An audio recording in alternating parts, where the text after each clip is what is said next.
Saudara-saudariku yang terkasih, selamat pagi berkah dalam. Sudah kita memberi senyum hari ini, Sabtu 11 Desember 2021. Kita awali permenungan kita hari ini dengan tanda kemenangan Kristus. Dalam nama Bapa dan Putra dan Roh Kudus. Amin. Permenungan kita diambil dari Injil Matius bab 17 ayat 10 sampai 13. Saudaraku terkasih, ada sebuah tulisan di belakang truk pasir.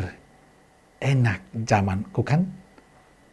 Ada juga yang selalu mengatakan, dulu di saat saya masih muda, atau saat di mana saya tugas di tempatku, atau masih banyak lagi cerita itu. Tulisan dan kisah ini menegaskan bahwa orang merasa nyaman dengan zamannya.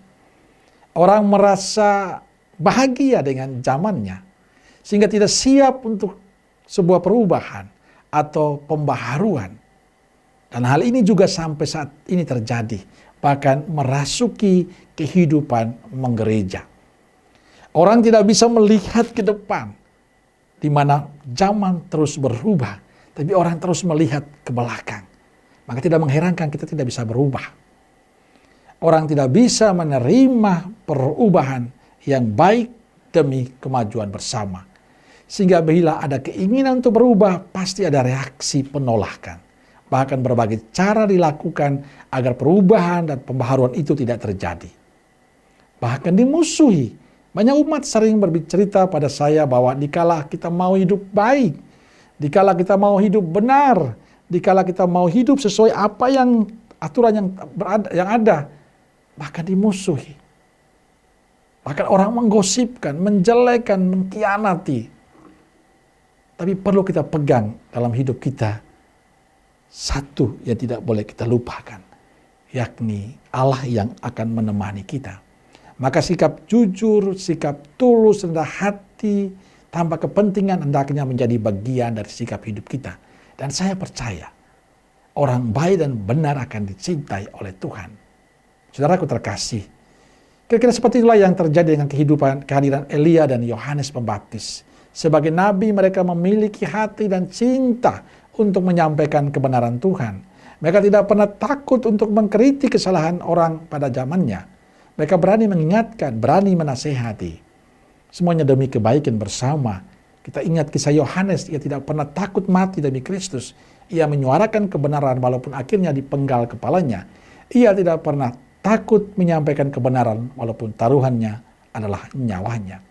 Pertanyaannya adalah, beranikah kita menghidupi cara mereka dalam kehidupan kita? Beranikah kita menyuarakan suara kenabian dan kehidupan kita? Beranikah kita menerima resiko apapun kalau kita mewartakan kebenaran Tuhan? Hari ini Tuhan menantang kita untuk tidak hanya menjadi murid Kristus, tidak hanya menjadi Katolik, tidak hanya dibaptis, tapi kita berani untuk menyuarakan kebenaran. Kita berani untuk menyampaikan wartaan cinta kasih Tuhan, kejujuran, ketulusan, kesaksian hidup tentang Yesus dalam kehidupan kita. Untuk bisa menyuarakan kebenaran Tuhan, kita harus mulai terlebih dahulu menjadi orang benar. Orang jujur, orang baik, orang yang bertindak adil dalam kehidupan kita. Dan saya percaya dengan cara itu kita mampu memberikan kesaksian tentang Yesus. Jangan pernah takut untuk menjadi orang benar. Amin.